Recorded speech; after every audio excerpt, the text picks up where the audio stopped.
Salam, hormatly vatandaşlar. Şu gün 2022-nji ýylyň 15 fevraly hepdeniň Tiýşembe güni Türkmen halky DGBT kanalyna hoş geldiniz. Men şu köpleşiň esas temasy siziň bilen gürleşik bolýanyň esas temalary Ukrainada galan türkmen talipler we saýlawlar näme geçirmeli? Halkymyz prezident saýlawda öz dalaşgarlaryna näme sesler bermeli? Ine şu sorulary serip geçer. Ukraina'dan başlary. Siziň bilşiňiz ýaly Ukraina bilen Russiýanyň arasynda uly agressiv hereketler gidip dur. Ukraina bir tarapdan öz şirketini gorajak bolýar. Rossiýa beýlik tarapdan öz goşunlaryny Ukrainanyň demirgaz tarapyna getirip ine biz turmuş geçýär diýip bir topar goşunlaryny, tanklaryny, samolyotlaryny, raketalaryny, sallatlaryny getirip şöyle şu Ukraina girmäne, ýürüş etmäne taýýarlyk görüpdi. Bunu bütün dünýäň liderleri, bütün dünýäň halkary gurumary bellek geçip Ukraina yaralary kömek berip, yaralary kömek etmenden Ukraina kömek edýär. Ukrainanyň içindäki elitasy, siýasatçylar, biznesmenler, hökümetiň işgärleri, ýokary bilimli adamlar, ine şolar hemme zatlar beýan etdiler. Ukrainadan şul häzir ýagdaýyň kyn agyrlyk sebäpleri, uruşyň boljagy sebäpli Ukrainadan bir topar Ýewropa, Amerika we başga döwletleriň ilçihanalary ýapylyp, öz adamlaryny evakuasiýa etdiler. Şol wagtda Türkmenistanyň hem ilçihanasynyň adamlary evakuasiýa edildi. Ýöne gynansak da Türkmenistanyň talipleri iyesiz, Türkmenistan halky ýaly iyesiz Ukrainada galdy. Mysal üçin, öňküsi gün 13 fevralda Ukrainadan 50 san samolyot çykdy. Şo ýerden adamlar öz maşgalalaryny, öz öýlerini, öz doğan anlaşlaryny evakuasiýa edýär Ukrainadan. Uş bolsa, şolar kösenäýmeden diýip sebäp Putin bir günde Kiýew basyp alan diýip strategiýasy bar. Ýürütülüşleriň plany bar. Başga bir adamlar diýär Ukrainanyň özü uruşturjak bolup, Rossiýanyň üstüne getirjek bolup, bütün dünýäni Rossiýa garşy uruşturjak bolýar.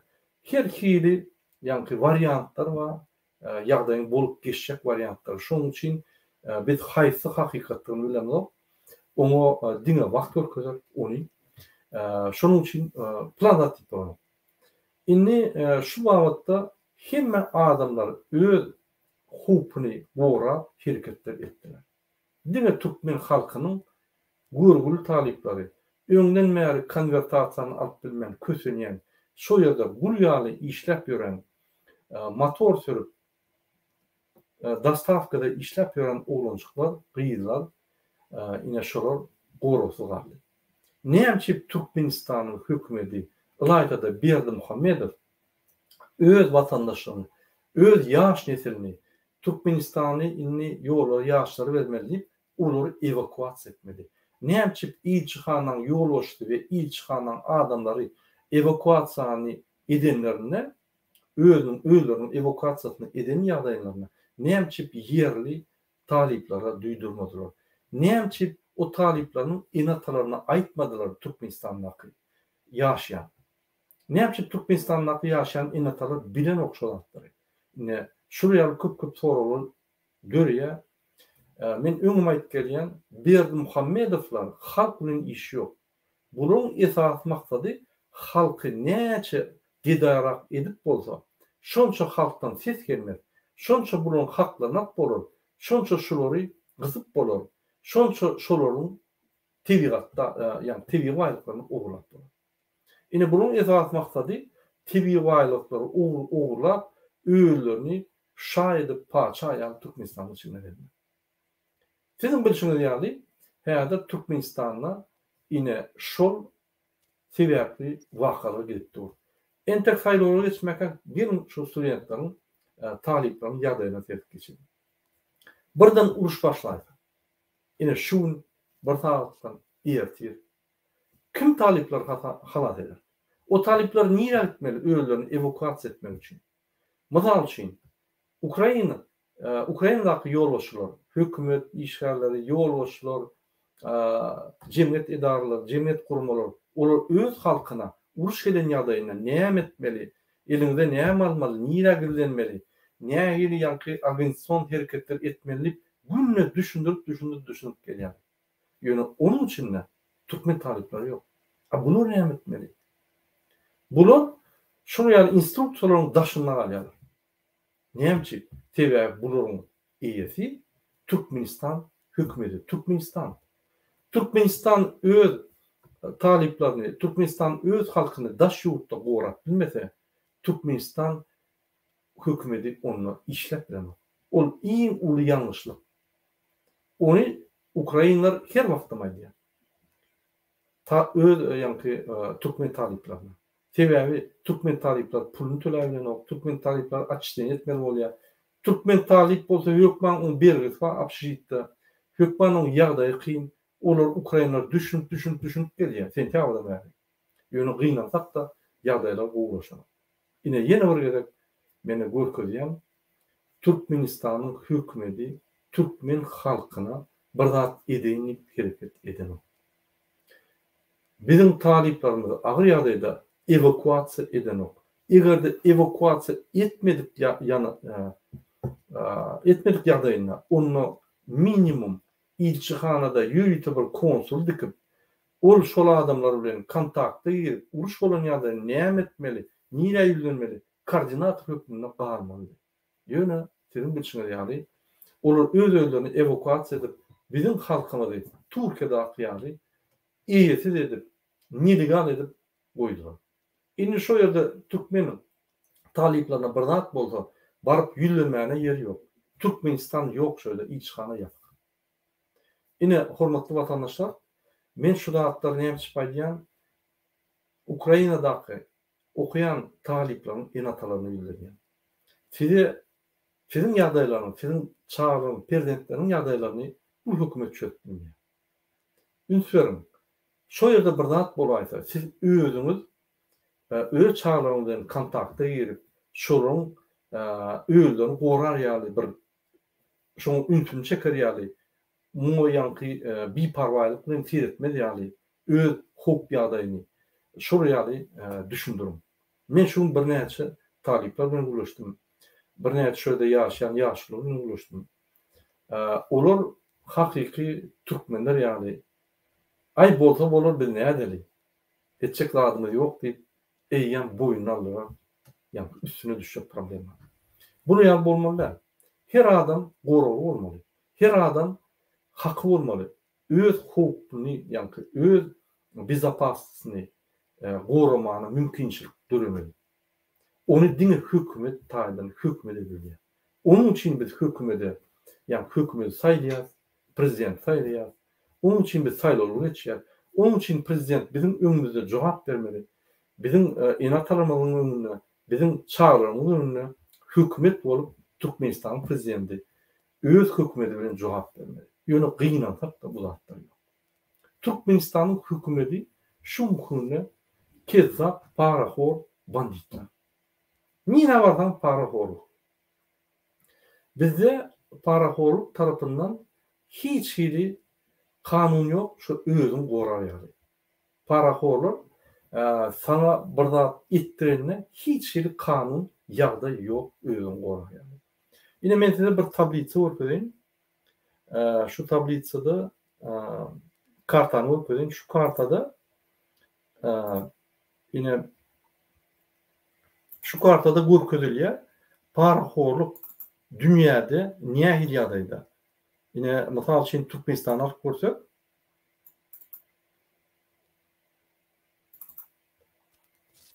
Türkmenistany alyp görün ýagdaýymyzda, ýani bir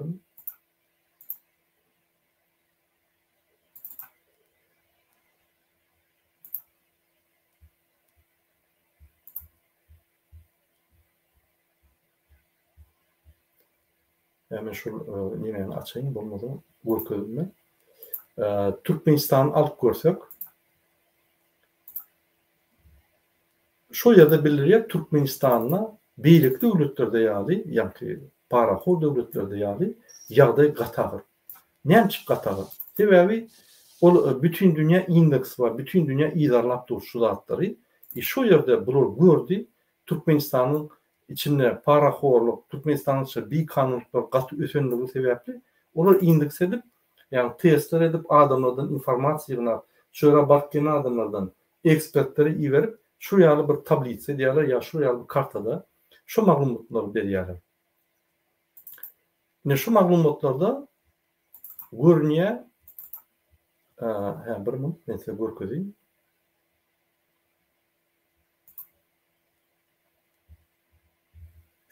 Şu maglumatlarda biz görübiliriz Türkmenistan beýlikli döwletleri ýaly ýa-ni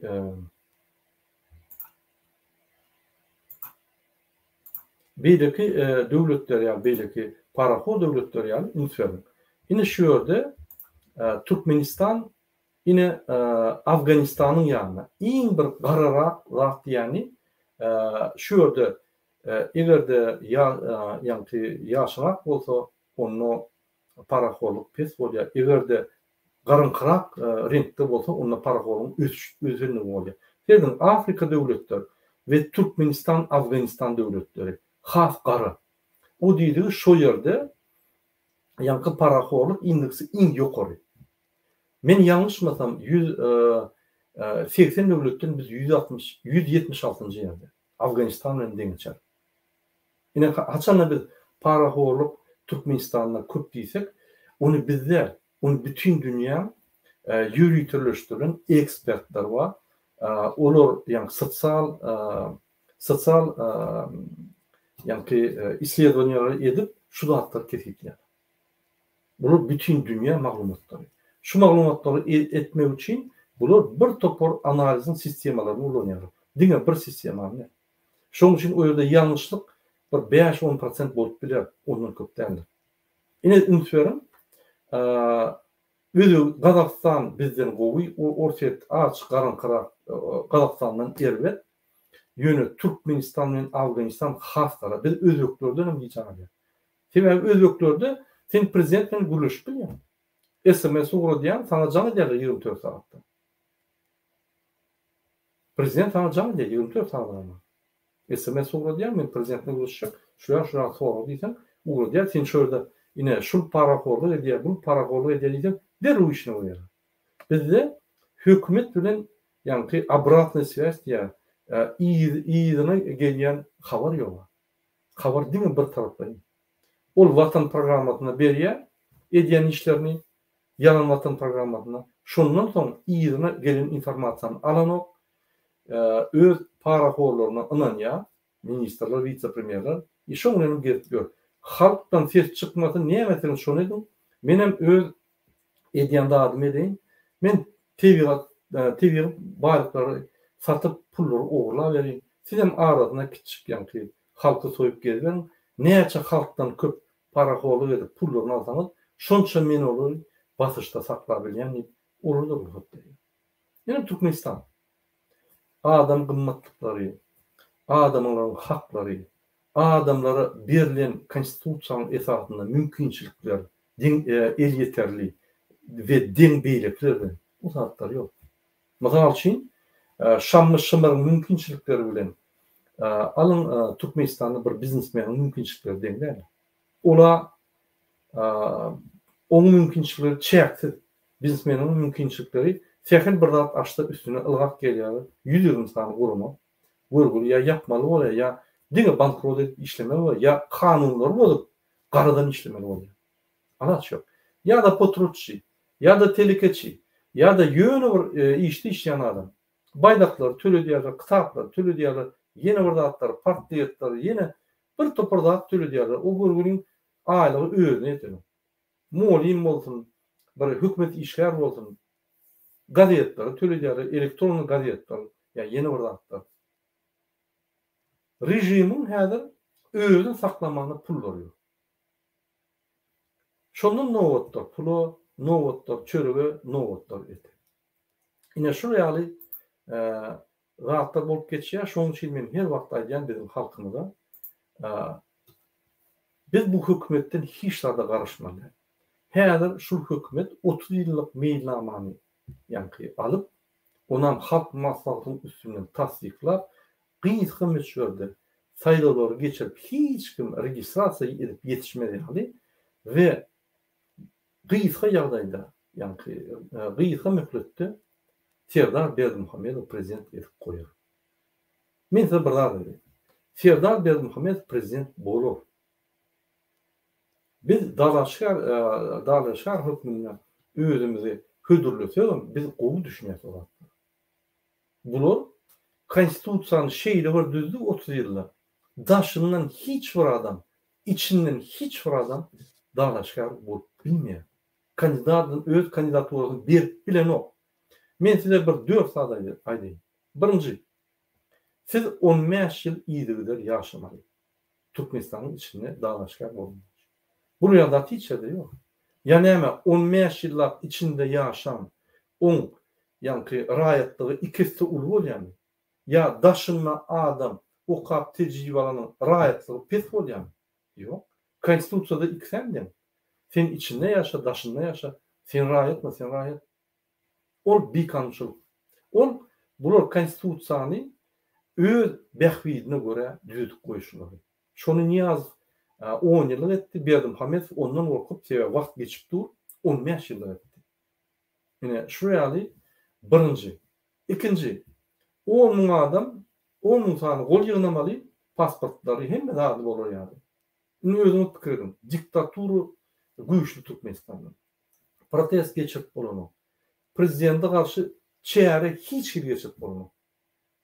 Mysal üçin men özüm Dalaşar etdimmi? Men şöyle ýygnama geçiripdim. Hemme wagt gidýärler, mene wagt gidýärler. O näme faýdaly? Ol bir ikinji. Men özüm Dalaşar etjek bolup, mysal üçin Murawet rawna bardym. Hiç kim gelmedi, gorkuzuklarna. Sen gapyny emkime durur, gelseň ýygnap gidýärsin.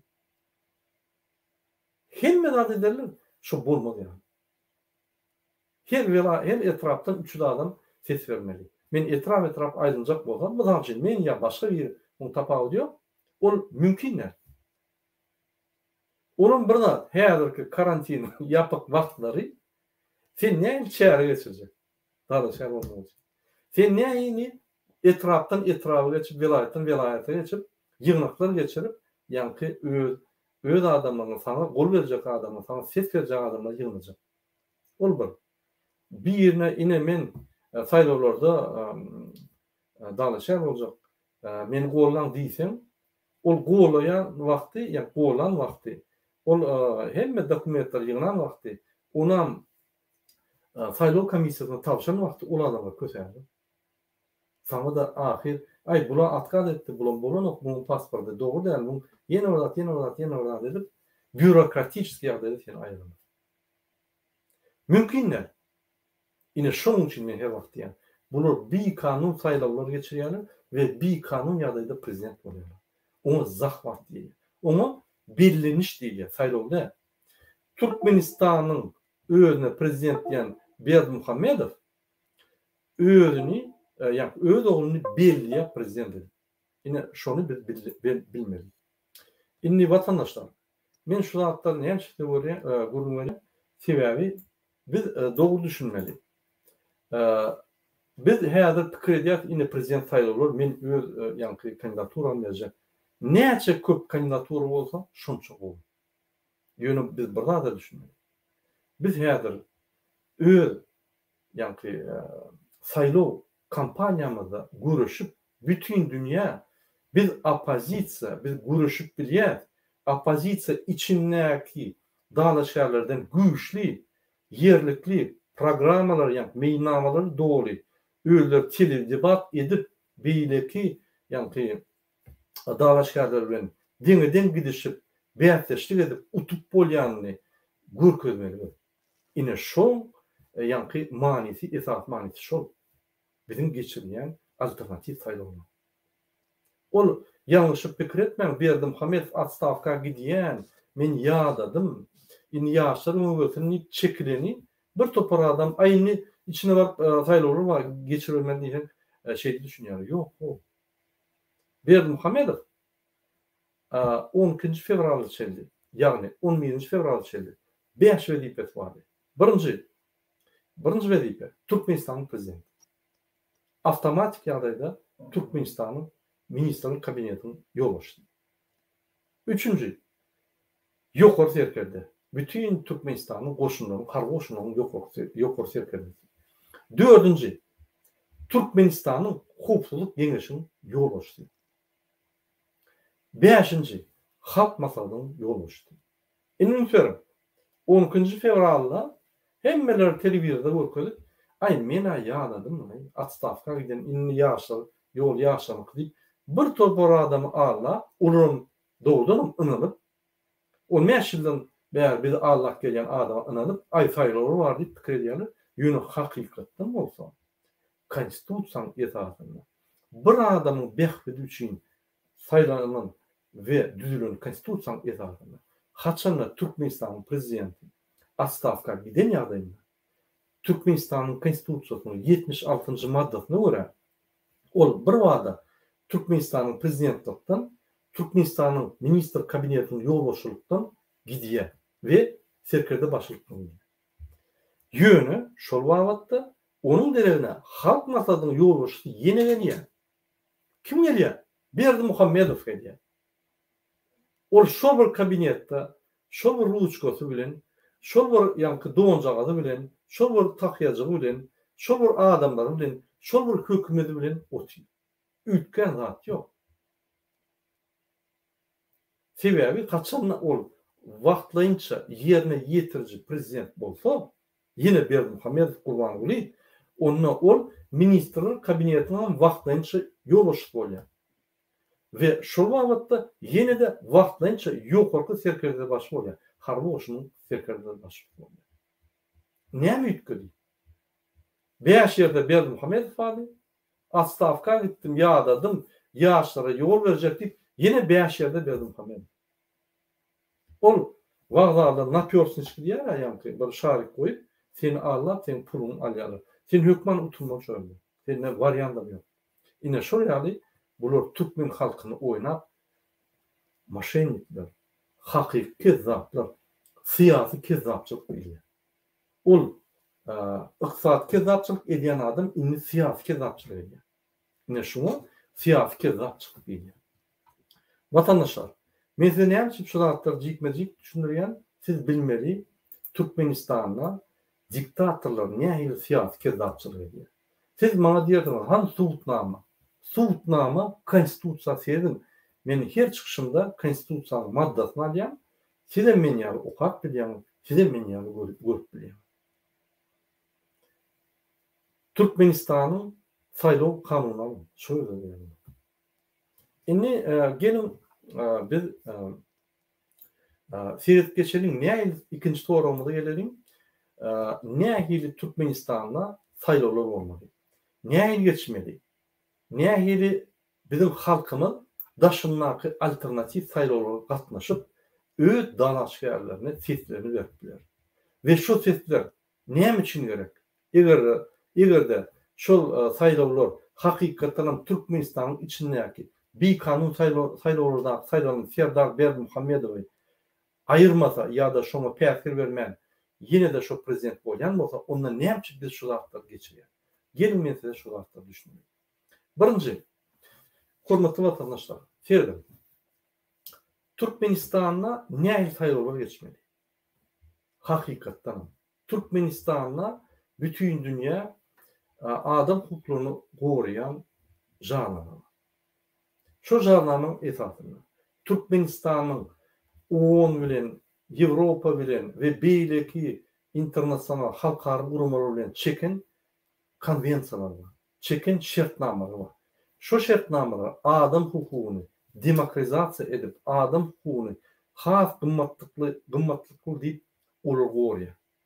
Bu adamlar şo esasynda 91-nji ýylda konstitusiýa bildi.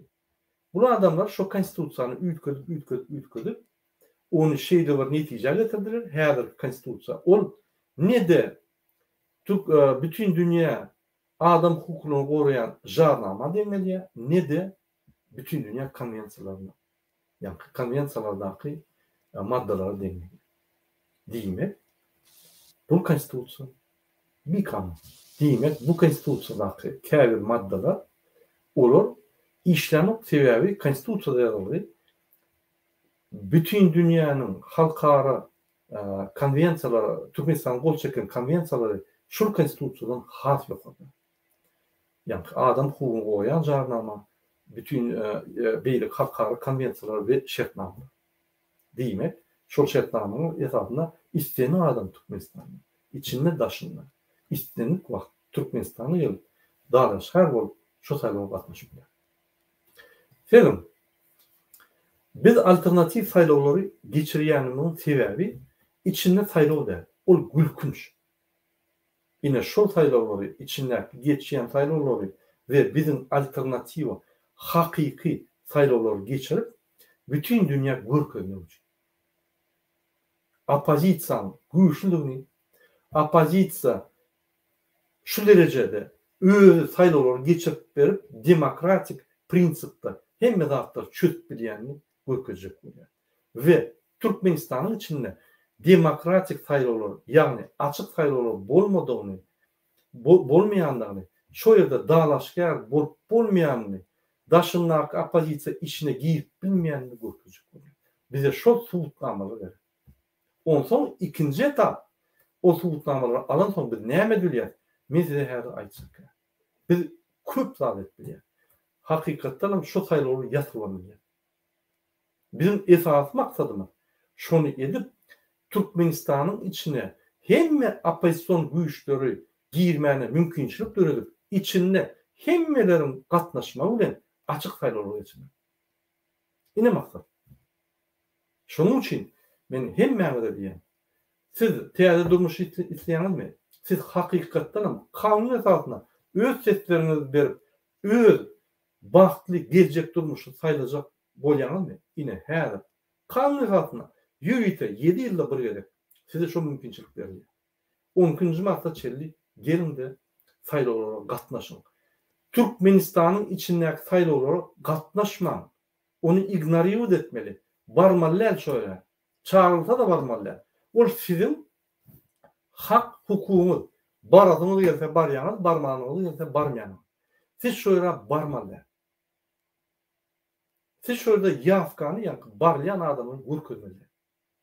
Yöne bizim ediyen sayılarımıza siz katnaşmalı biz şöyle yafkanı köpürtmeli. Biz şu yerde internet ulumlarda şu sayıları geçirir.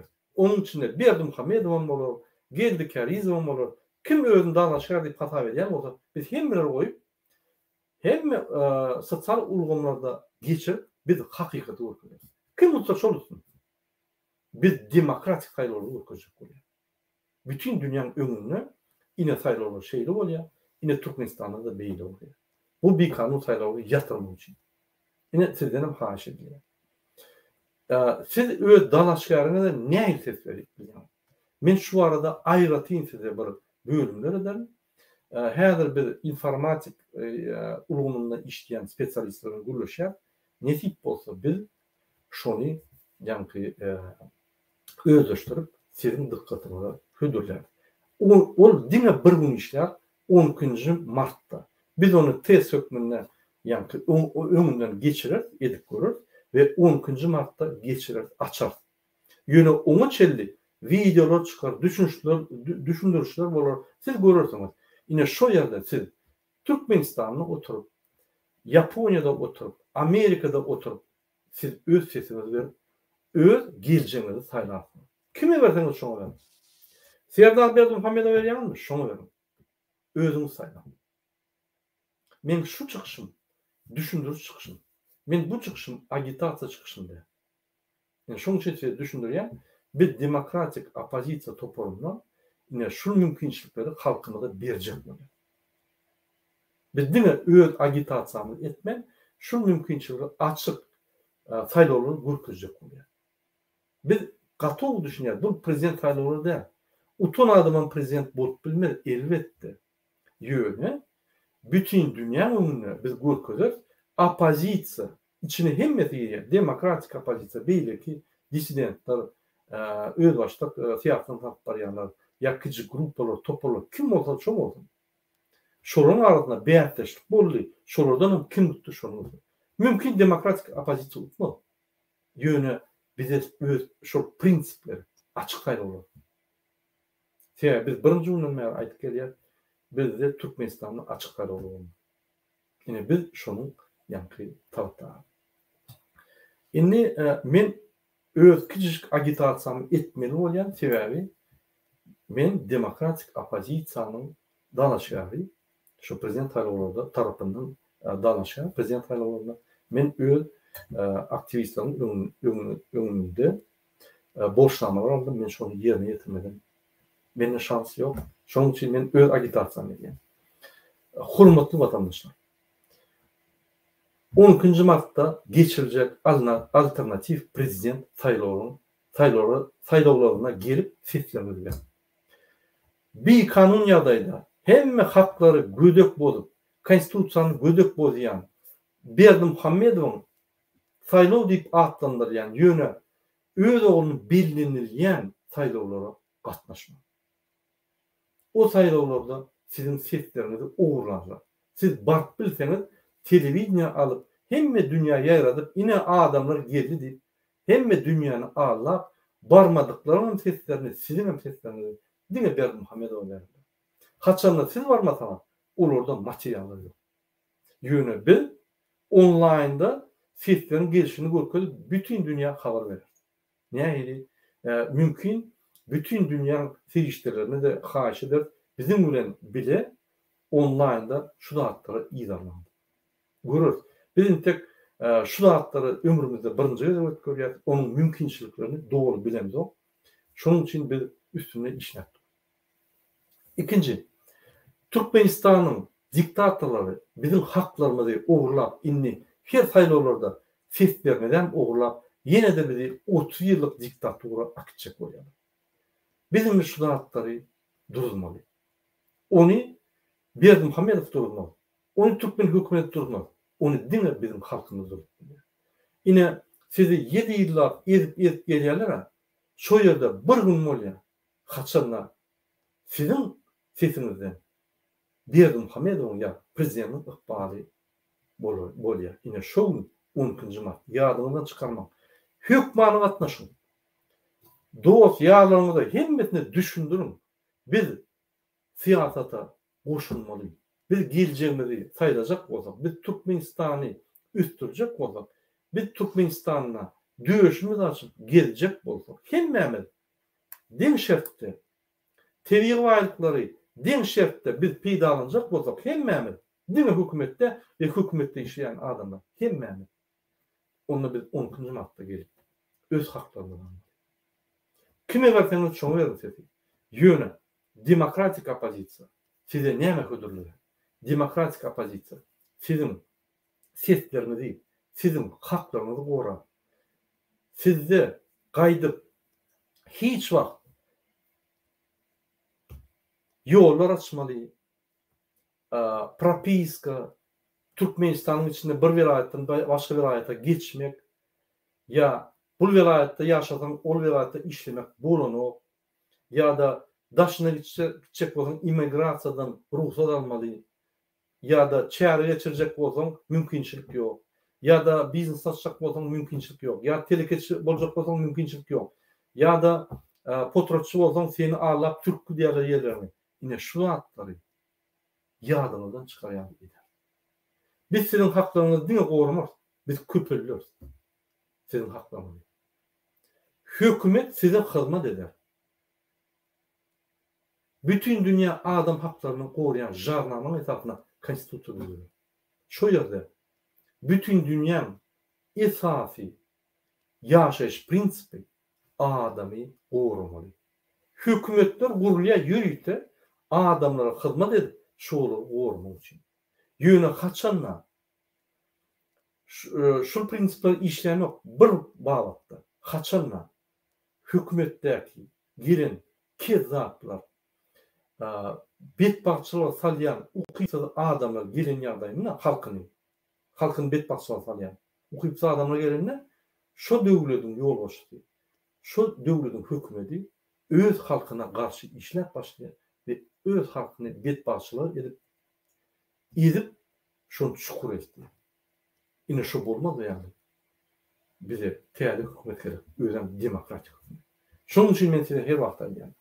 Demokratiya demek yöne ine Siriýada uruş boldy, ol demokratiya etjek boldy. O ýerde siz düşünjeleri bulaştırma. Demokratiya ne Ýewropa? Demokratiya Amerika. Näçe bütün dünya Ýewropa bilen Amerika etjek bolýar? Näçe bütün dünya diktatorlar öz çağlarını şoýra okudýar. Ferdim. Berdimuhammedow öz maşgalatyny Angliýada saklaýar, gyýlaryny Fransada saklaýar, Angliýada saklaýar, Germaniýada saklaýar. Aktygyny Şwetsariýada okudýar. Näçe Türkmenistanda edemok? Ýa-ni näçe Rossiýada edemok? Sebebi o ýerde onun haklary bar, o ýerde hukuklygy bar, o ýerde mümkinçilikleri bar, o ýerde azat pikir bar. Ine şonuň üçin bize şuraya döwletler. Ine şuraya döwletde sen ýaşadan, sen Ýewropa gidende viza da gerek bolar. 6 aýlyk gidersin, viza gerek. Billalyň polny period. Ine şuraya döwletler boljak bolar.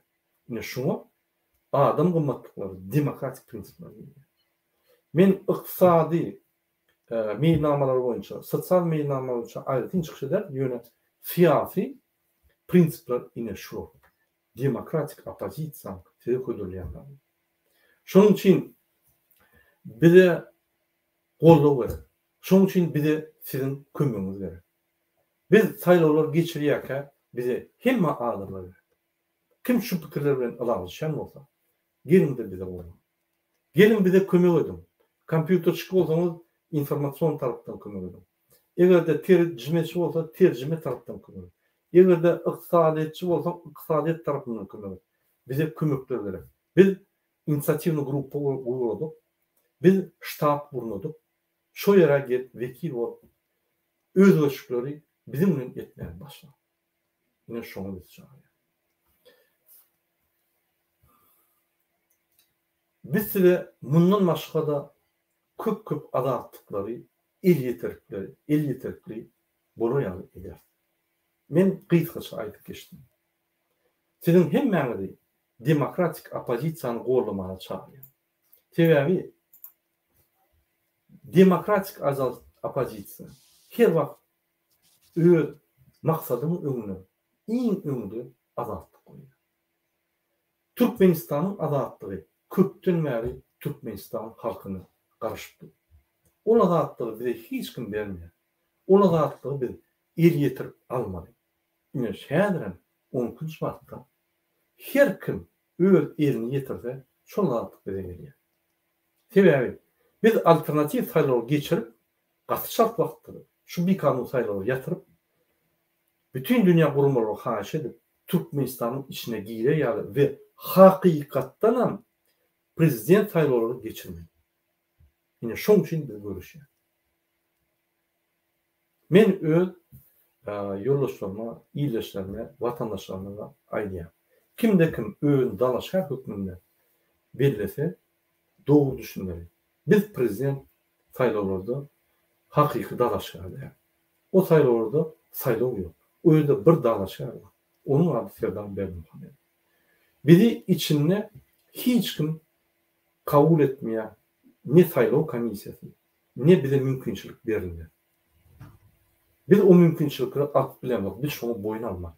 Diýmek, biz birek-biregimizden bähteşikli saýlawlar okuduk. Bütün dünya opozisiýon güýçler Türkmenistanyň demokratik we beýlek güýçler hakykatdan ham güýçli, hakykatdan ham şular içinde bolanmasa Berdimuhammedowlar ýaly adamlar düýünden bir setem alyp bilen o diýmek Berdimuhammedowlar vatandaşy basyp alyp bir gödük bir kanlar bolýanlygyny biz söýledik. Ine ondan biz bütün dünýäň urumlary bilen, bütün dünýäň liderleri bilen, demokratik döwletler, azat döwletler bilen biz Türkmenistany boýuna götürdik. Egerde Türkmenistan şonu etmese, günden gün sansaýar. Şoň üçin hormatly watandaşlar, men size her wagt diýen, siyasat tarapa goşulmaly. Biz siyasat tarafa geçmeli. Siyasat bilen biz meşgullanmandan ine şu gün öğrenildi. Bir gün 12. Mart'ta men sizin hemmeňize diýen siyasata goşmalıyım. Kyn meselede sen sesin 7 ýylla bir gerek. Şu Türkmenistanyň işlep duran konstitusiýaň esasynda prezidentim çalışmaly. Egerde sen näzak bolsaň, onda sen şu gün kanun esasyna öz nägildigini, öz näzakçylygyny bilip bilersin. Hormatly vatandaşlar, men size aktif bolmany birinji çykyşymdan bäri haýyş edip gelýän. Gyrda durmam. Sizin hukuklarınız, bizim hukuklarımız. Bizim vatanlar, Berdimuhamedow'un vatanı näme? Şoň üçin her kim öz vatanına hem jogapkärçilik bolmaly, hem vatançy bolmaly. Şunun bilen men öz gepleşigimi utarýan, sizin hemmeňize birinji bilen jan sağlyk arzu edýän. İkinji bilen adatlyk we asyllyk we adalatlyk. Her wagt öýleňizde, maşgalaňyzda höküm sürmegini arzu edýän. Sağ olun.